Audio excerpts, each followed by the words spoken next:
podcast is brought to you as a joint initiative between Anubhav, the National Institute of Social Defense, Ministry of Social Justice and Empowerment, and Media for Community Foundation. Producers, CovaiCare Retirement Communities. If you are a senior citizen and need help, contact our Elder Helpline 14567 between 8 a.m. and 8 p.m. We promise to help you lead a better life. I repeat, 14567 between 8 a.m. and 8 p.m.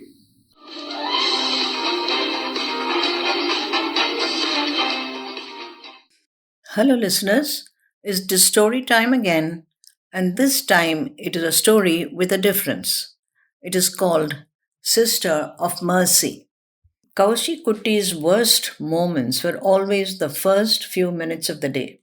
When the blissful anesthesia of sleep wore off, she opened her eyes to take in the clutter that was her room, sighed at the thought of yet another day, and closed her eyes again, hoping to wipe out everything. Would she have to face another day of drudgery, smile politely at people who did not even acknowledge her presence? They probably talked about her behind her back, saying all sorts of horrible things. Her heart sank at the very thought of another day, a day no different to many other days. Or was it? She sat up in bed rather slowly. Her back ached, and so did her knees. Her movements had slowed down, and she realized that she felt older than her years.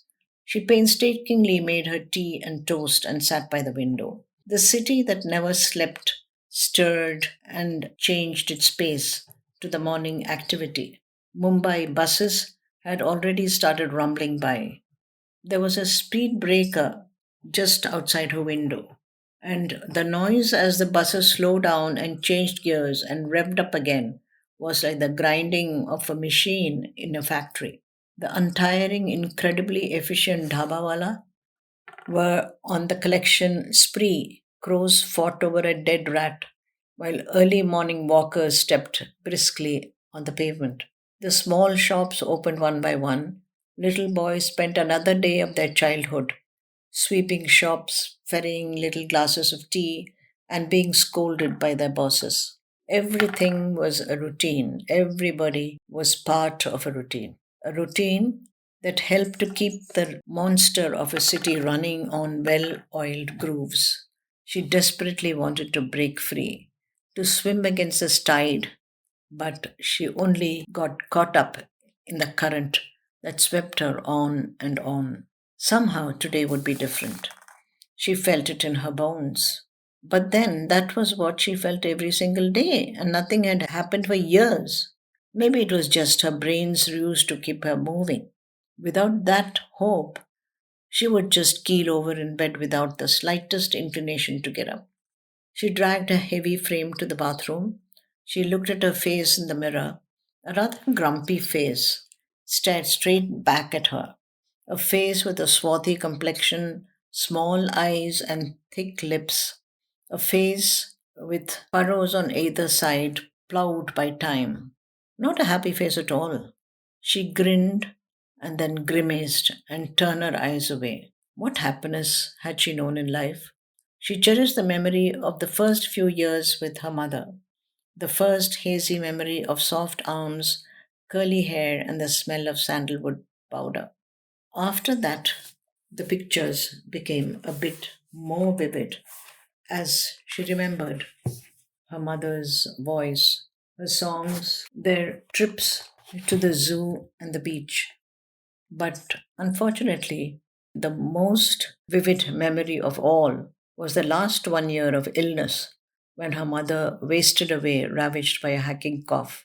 Why was it that always the last days before death was seared on the mind, drawing a curtain over the memory of happier times? Kaushi had not been able to go near her mother, could not bear to touch her, let alone hug her, surrounded as she was by the smell of medicines, Dettol, and an unforgettably strange stench of the illness. It hung in the air like a vapor, and she felt it would cling onto her clothes and hair. She always wanted to run out as soon as possible. Poor child, she cannot stand seeing her mother suffer, they said. How could she tell them that she prayed for her to die soon so she need not go up into that room again. Growing up in her aunt's house was the beginning of her misery. It might have helped if she had been good looking. Somehow she seemed to invite taunts and rebukes no matter what she did or did not do. Her docile acceptance of all the jibes that invited more of the same until she found her escape route in the nursing profession. The moment she donned her uniform, she was a changed woman. Smiles came easier when caring for those in pain and discomfort. She was gentle yet firm and went the extra mile. She had a sense of power, the power to bestow solace and comfort. She had the power to dispense mercy or withhold it. The doctor prescribed the medicines, but what good was that if it was not dispensed at the right time and in the right amount? She was not like the young nurses who giggled and tried to shirk their work. Kaushi took her job very seriously, so seriously that her dedication was rewarded. Gradually, she took on more responsibilities and promotions came her way. She specialized in pediatrics and soon started working in the labor ward. The helpless little babies were gently and very lovingly tended. Howling babies stopped crying in her arms. Each little bundle was handled with care, and there was no one to beat Kaushi in counseling the new mother. When the mother and the baby struggled, the former not knowing how to hold the baby to her breast, and the latter refusing to suckle, it was Kaushi who came to the rescue. What lies ahead for Kaushi as she nears retirement? Will she find new friends or will she have a mental trauma? Watch out for part 2. இந்த வலையொலி அனுபவ் தேசிய சமூக பாதுகாப்பு நிறுவனம், சமூக நீதி மற்றும் அதிகாரமளித்தல் அமைச்சகம் மற்றும் மீடியா ஃபார் கம்யூனிட்டி ஃபவுண்டேஷன் இவர்களின் கூட்டு முயற்சியாக உங்களிடம் கொண்டு வரப்பட்டது. திட்ட ஒருங்கிணைப்பாளர்கள் டாக்டர் ஆர் ஸ்ரீதர் மற்றும் ஆலோக் வர்மா அவர்கள். வானொலி ஒருங்கிணைப்பாளர்கள் பூஜா முராடா, கௌசல்யா மற்றும் சாய் சுதா அவர்கள். தயாரிப்பாளர்கள் கோவை வாணி, கோவைகேர் ரிட்டையர்மெண்ட் கம்யூனிட்டிஸ்.